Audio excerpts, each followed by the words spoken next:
मैं मुझे समझ में नहीं आया टाइगर श्रॉफ ने इतना टट्टी पिक्चर साइन कैसे किया।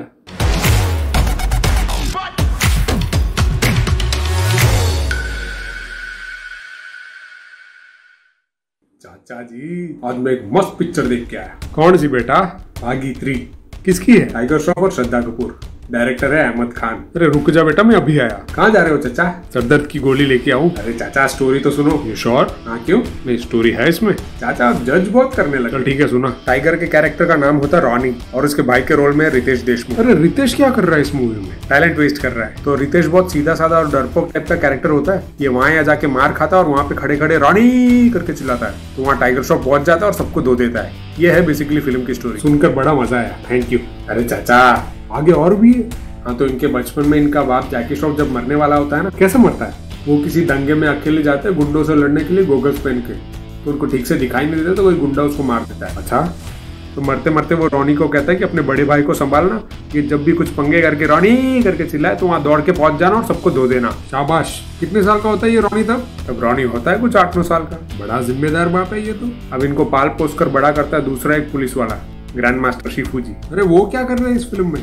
Over acting. अच्छा यानी पहली बागी में जो इन्होंने इज्जत कमाई थी ना गुरु बन के, वो सारा ये पिक्चर में ओवर एक्टिंग करके खत्म कर देते हैं। फिर ये दोनों बड़े हो जाते हैं, बड़े होने के बावजूद भी इनका रॉनी रॉनी चिल्लाने का सिलसिला जारी होता है। और फिर होती है श्रद्धा कपूर की एंट्री। और इस फिल्म में श्रद्धा कपूर का रोल है, मुझे गेस करने दो, एक इरिटेटिंग पीजे मारने वाली लड़की का रोल किया है इसमें, है ना? नहीं इरिटेटिंग छोरी का कुछ नहीं है। वो करती क्या है?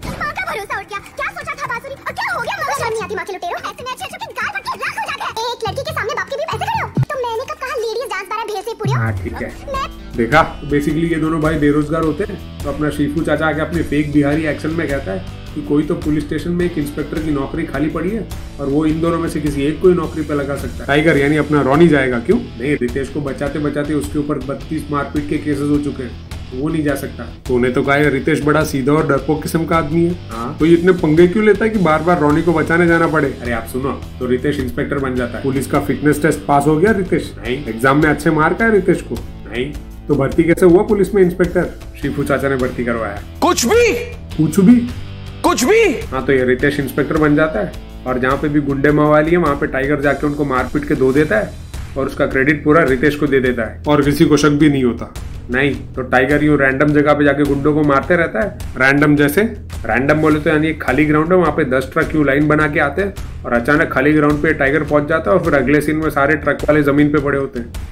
फिर एक सीन में यूँ रंग बिरंगे कार एक के ऊपर एक चढ़ा के रखे हुए होते हैं और बीच में एक रस्सी लटक रही होती है ताकि उसमें पकड़ के ये रॉनी सब जगह घूम घूम के ये सारे कार गिरा दे। कुछ भी। फिर एक खाली मालगाड़ी चल रही होती है, उसमें गुंडे ऐसे ही बैठे होते हैं, वहां जाके मालगाड़ी के ऊपर भी गुंडों को पीट देता है। फिर दूसरा कोई फैक्ट्री होता है जिसके अंदर रेलवे की इंजन पड़ी होती है, वहां जाके भी गुंडों को पीट देता है। रेलवे वालों ने बहुत कमाया हुआ इसमें से फिर तो। अरे चाचा वो तो वैसे भी IRCTC वाले टिकट कैंसिलेशन चार्ज में से कमा लेते हैं। हाँ तो इस ट्रेन वाली फैक्ट्री में ना एक मस्त फाइट सीन होता है, मस्त यानी एकदम इनोवेटिव। अच्छा ऐसा आपने कोई पिक्चर में देखा भी नहीं होगा और सोच भी नहीं सकते। अरे बता तो सही क्या होता है?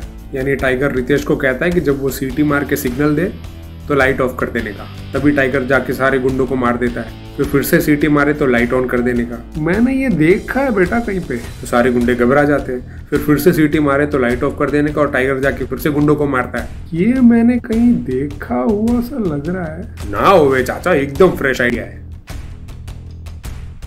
इसके फर्स्ट हाफ में एक खूंखार दरिंदे विलन को दिखाया हुआ है जिसका नाम है IPL। वेरी क्रिएटिव, मतलब इतना खूंखार के पुलिस स्टेशन के अंदर जाके लोगों को जिंदा जला देता है। तो ये इससे भी बड़े विलेन से मिलने के लिए सीरिया जाता है और वो है अबू जलाल गाजा, दुनिया के सबसे बड़े आतंकवादी संगठन का हेड। और IPL को पकड़ने की भेजती है सरकार रितेश को अकेले। हाँ तो जैसे ही रितेश सीरिया पहुंचता है वहाँ के होटल रूम से वीडियो कॉल करता है टाइगर को, और जब वीडियो कॉल चल रहा होता है तभी अबू जलाल गाजा के गुंडे आके रितेश देशमुख को उठा ले जाते हैं। ये सीन भी कहीं देखा हुआ सा लग रहा है बेटा। तो रॉनी वीडियो कॉल पे उनको कहता है कि इनको छोड़ दे वरना मार दूंगा करके। बेटा ये सीन मैंने कहीं देखा है, मैं बता रहा हूँ। नहीं चाचा ये एकदम इनोवेटिव सीन है। तो गुंडा अपना इंट्रोडक्शन देता है और बोलता है जो कर सकता है कर ले। ऑब्वियसली गुंडे को पता है कि रॉनी कब पहुंचेगा उसके यहाँ पे। क्यों चाचा? अब कब ये 32 केस चलने वाले रॉनी अपना पासपोर्ट वीजा क्लियर करवाएगा, कब वो आगरा से दिल्ली जाएगा, कब उसको फ्लाइट मिलेगा, सीरिया जाने मिलेगा कि नहीं, और सीरिया जा रहे तो क्लियरेंस क्यों मिलेगा उसको जाने के लिए। ये सब करते करते कम से कम 2-3 हफ्ता तो रोनी को लग ही जाएगा सीरिया, अगर पहुंचना भी है उसे। हाँ, तो अगले दिन सुबह को रोनी सीरिया पहुंच जाता है। क्या? आगरा एयरपोर्ट से सीधा सीरिया के लिए फ्लाइट मिल जाता है और श्रद्धा कपूर को भी साथ में ले जाता है। तो श्रद्धा को क्यों लेके गया साथ में? क्या पता, शायद टट्टी जोक सुना सुना के गुंडों को मारने का प्लान होगा। पॉइंट। और वहाँ जाते ही उसको कोई रैंडम पाकिस्तानी मिल जाता है जो हैदराबादी एक्सेंट में बात करता है और श्रद्धा कपूर से भी टट्टी जोक सुनाता है। ले, दो हथियार रेडीमेड मिल गया इसको। तो बड़ी आसानी से उस गुंडे का घर ढूंढ लेते जिसने रितेश को उठाया था होटल से। सीरिया पहुंचते ही हाँ, तो रोनी उसको एक गली में ले जाके पीटता है जहाँ पे साइकिल भी मुश्किल से ब्रेक मार मार के चलती है। वहाँ रैंडमली एक बड़ा सा ट्रक आ जाता है और उस गुंडे को मार देता है। बड़ी सुविधाजनक मौत मिली उस गुंडे को। हाँ, फिर वो आईपीएल भी रोनी के साथ मिल जाता है। कौन सा आईपीएल? वही खूंखार दरिंदा। बोलता है वो उसको अबू जलाल गाजा को पकड़ने में मदद करेगा। क्यों?